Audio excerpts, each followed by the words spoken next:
All right. Well, thank you in advance to everybody who is going to tune in or who might tune in. I don't know. I didn't give too much advance notice for this live cast, so maybe this is going to be one where I don't get a lot of or much of a crowd. But that's okay. I see somebody. At least one person is here so far. Armored Ghost. Hey, very good, very good. And hopefully some others will be filtering in. I want to talk about, and as usual, I always reiterate this, but I'll try to keep it brief because I always say this for every live cast, but just to make it clear how I operate with these. I don't wait for people to come in. I don't, you know, I don't just say, I don't interrupt my flow of thoughts and say hi to people.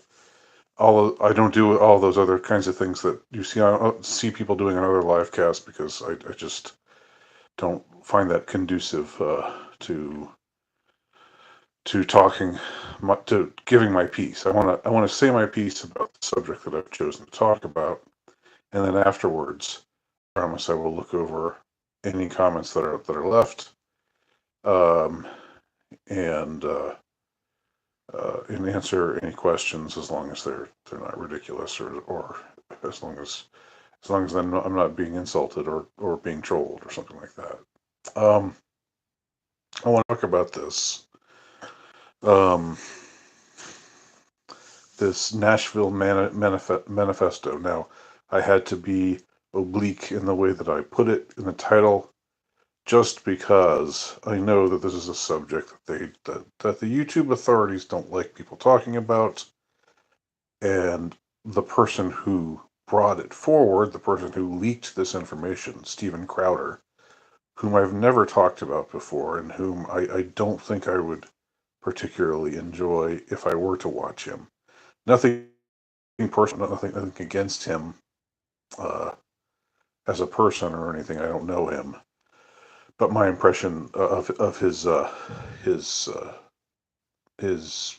channel is just that it's more or less boilerplate. You know, sort of, I don't know, bland Republican oriented uh, politics, and that's just not my bag. I'm just not into that.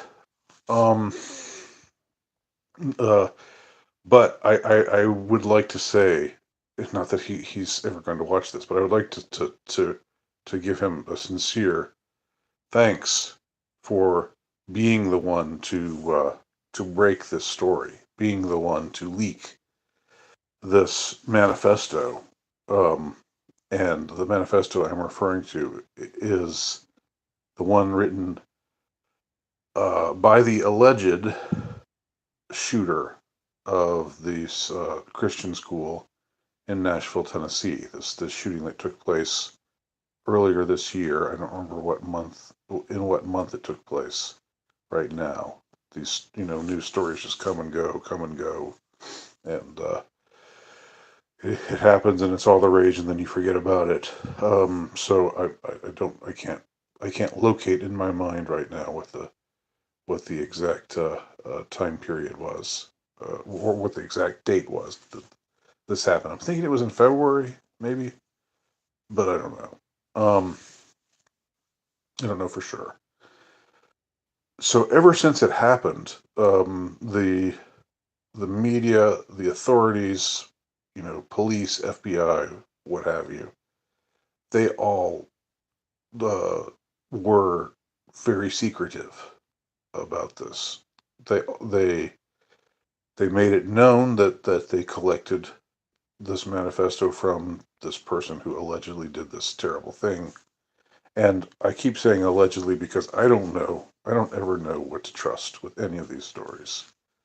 You know, I will trust that a person committed a mass murder and the people that they're telling us died, including three children, actually died. Three children and three adults. I will, just stipulate that. as factual until I'm shown conclusively otherwise. But I don't know about anything that they tell us in the media. I don't know if any story is real or not. I don't know what's real and what's synthetic, and what's, probably more often than not, what's a combination of the two.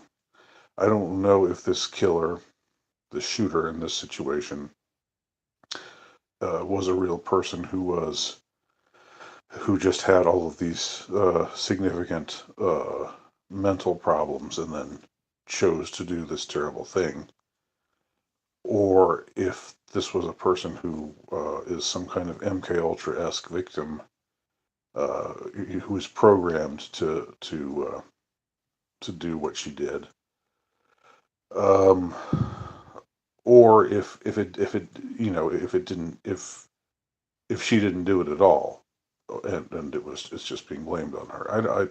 I don't know enough to know whether any of those three scenarios is which of those three scenarios is true. Because it's got to be one or the other, or I guess the fourth scenario is that it's all made up and nobody actually died and there was no shooter.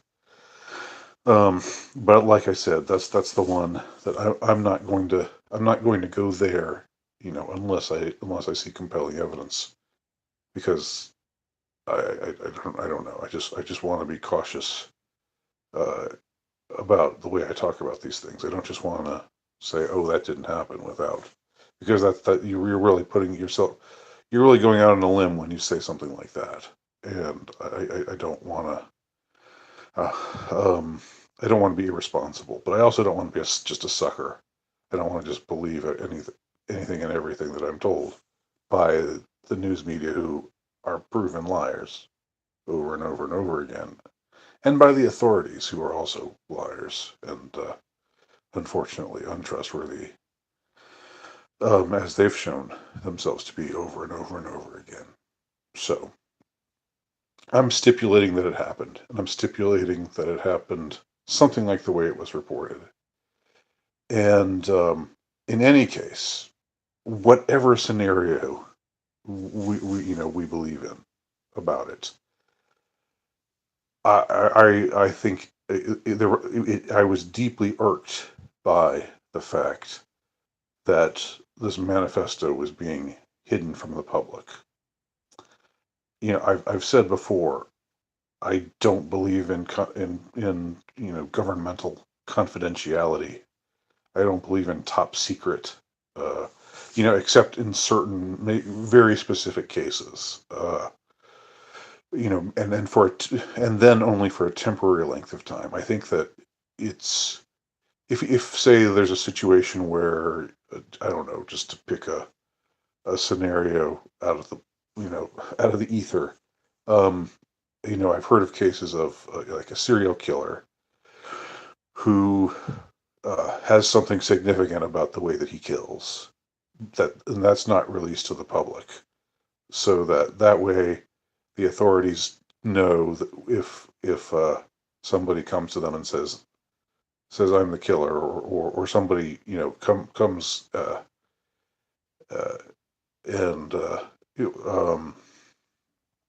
don't know, with some cock and bull story, they know that this is a signature of the killer that nobody else knows, and so they would know that if somebody uh, knew that particular thing about the killer, that would be a compelling reason to think,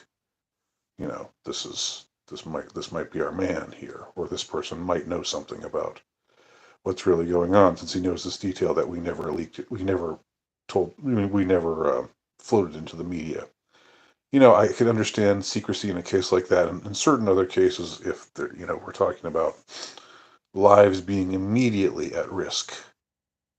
But other than that, and the lives being immediately at risk, that should only last for a temporary length of time, uh, until such time when that's no longer the case. And when that's no longer the case, then we have the right to know. We have the right to know what the government is doing. We have the right to know what the government what evidence the government has collected in a particular case, they don't have the right to hide that stuff from us at all. And that was something that really annoyed me about the like earlier this year, the UFO hearings. Now I don't know what I don't want to open the whole Pandora's box about UFOs and aliens and all of that. But I do remember that during that meeting that they had with various Congress members being there, where they questioned certain people who claimed to be witnesses of UFOs or aliens or something of the like, and there were times where they said, well, if we rented a room and if we had a meeting that was that the public could not that was not accessible to the public, then I can reveal this, that, or the other thing. It's like, sucker, no, you don't have the right to keep things from us. We have a right to know. Um, what's with the if I mean, I don't believe in democracy. I'm not a Democrat with little d. But if I even if democracy is supposed to work the way they say it's supposed to work, then if that's true, then our representatives are working for us. They are working for the citizenry, and in that case, there's something about them assuming this uh, this what should I call it? This I don't know, big daddy, we get to know these things, then we get to keep you in the dark because we have a right, because we're the rightful ruling class, so we have the right to know these things, and you do not. You know you sheep out there, you ignoramuses, we're going to keep you ignorant because that's in your best interest. You know, it bothers me deeply. Long time ago when I was doing when I was, well, it wasn't that long ago, it's a few years ago, when I was really deep doing Columbine research when I was working on my novel, The Columbine Pilgrim.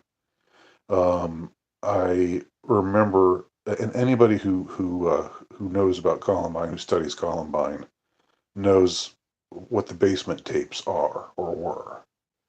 The basement tapes were uh, a videotaped um, session that apparently Eric and Dylan, the two alleged killers, uh, who carried out the Columbine massacre, the basement tapes were a recording of themselves on tape. You know, I think maybe the night before or maybe a couple nights before when the assassination took place, and they're talking about why they're doing it for, and what what they hope to accomplish, and all these kinds of things. And the basement tapes were never released. And what you did have were a lot of people saying, what people say, that they showed them to certain people. Certain Columbine parents got to see these tapes, and some of them summarized what was on the tapes, and took extensive notes and quoted. Eric said this, Dylan said this, and but as far as the tapes ever being released, that never happened, and I don't think, I mean, that's something that they don't have the right to keep from us. There's no reason why we shouldn't have access to that document.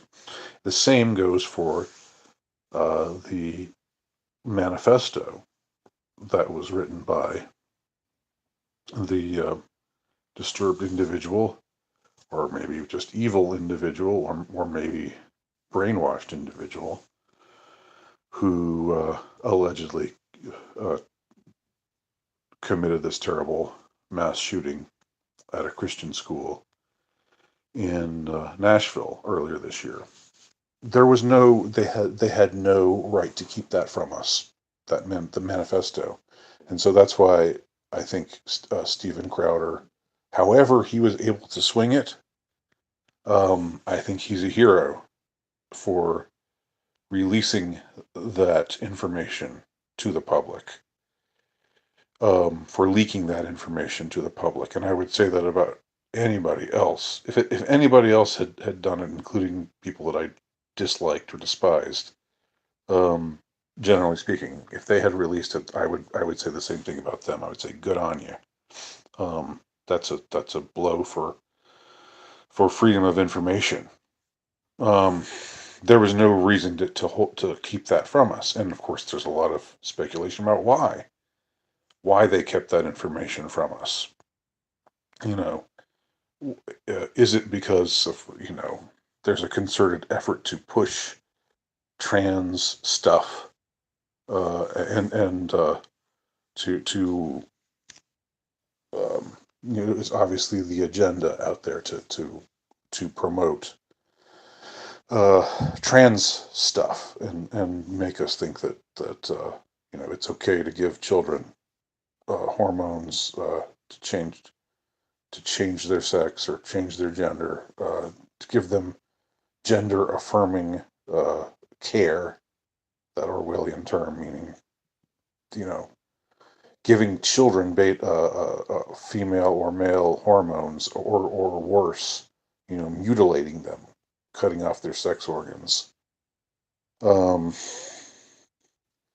and all the other accompanying things of the trans agenda. The trans agenda, which is really eclipsed, the whole all the gay stuff, the whole lesbian and gay stuff. Just it's like it's that was big a few years ago, but now um, it's all very much in the background, and the trans stuff is like this full court press that they're foisting on public, saying if a man changes has a sex change operation, and calls himself a woman, now he should be able to play women's sports, which is the most ridiculous.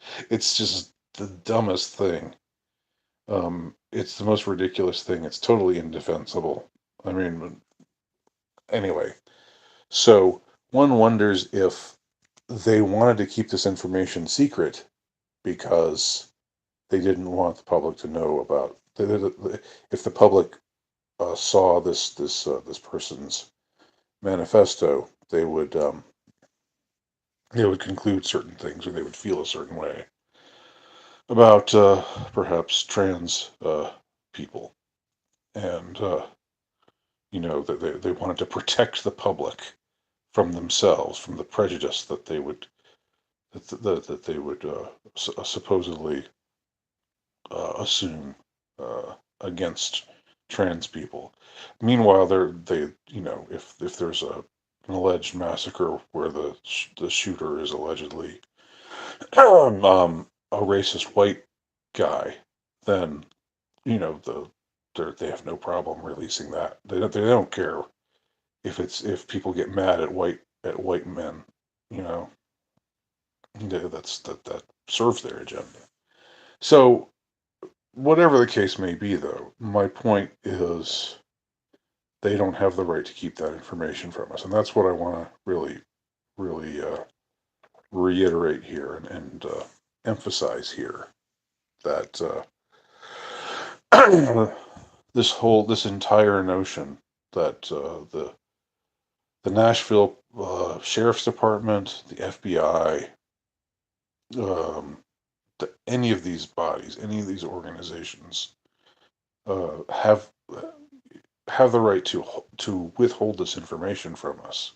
And now they're mad because it was leaked, and so now they're investigating the leak.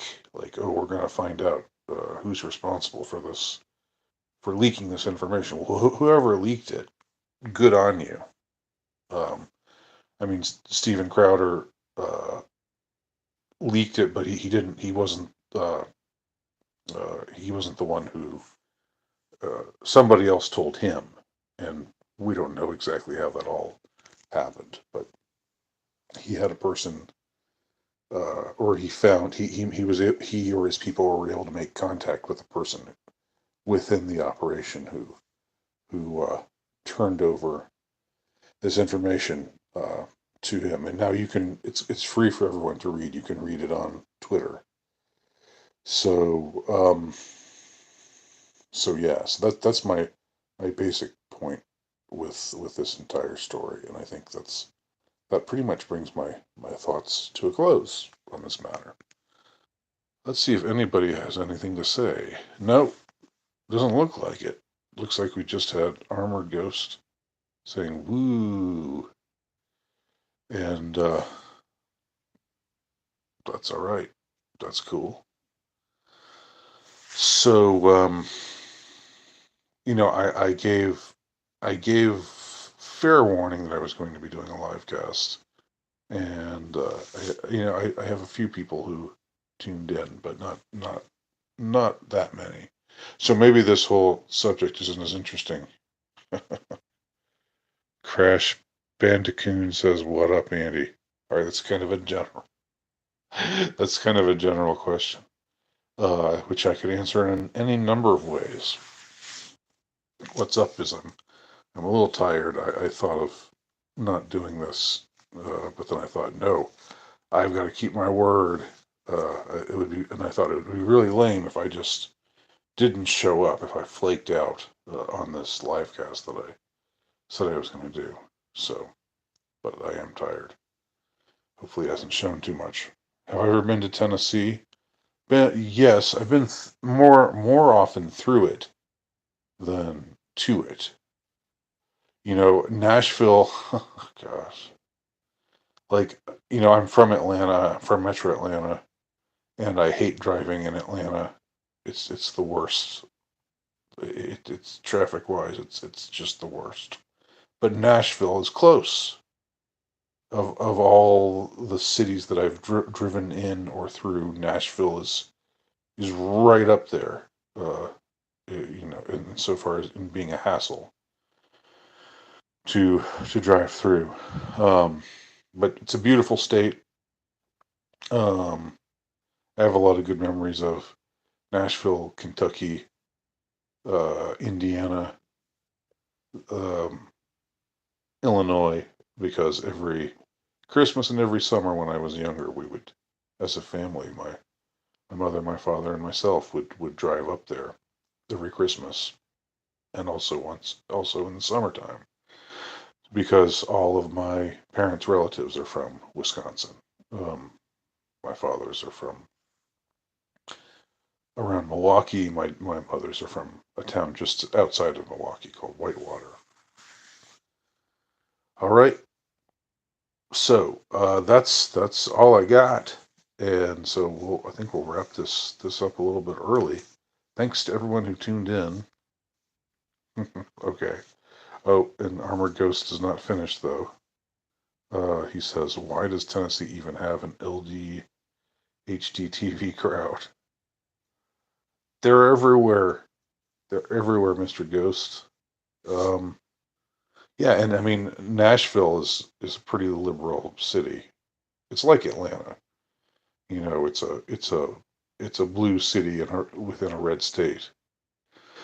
Um, Even though they got country music there, the Grand Ole Opry, and everything like that, which is much more of a small town, small town Tennessee, a red state kind of thing. But Nashville itself is, I think, pretty liberal. Most big cities are though.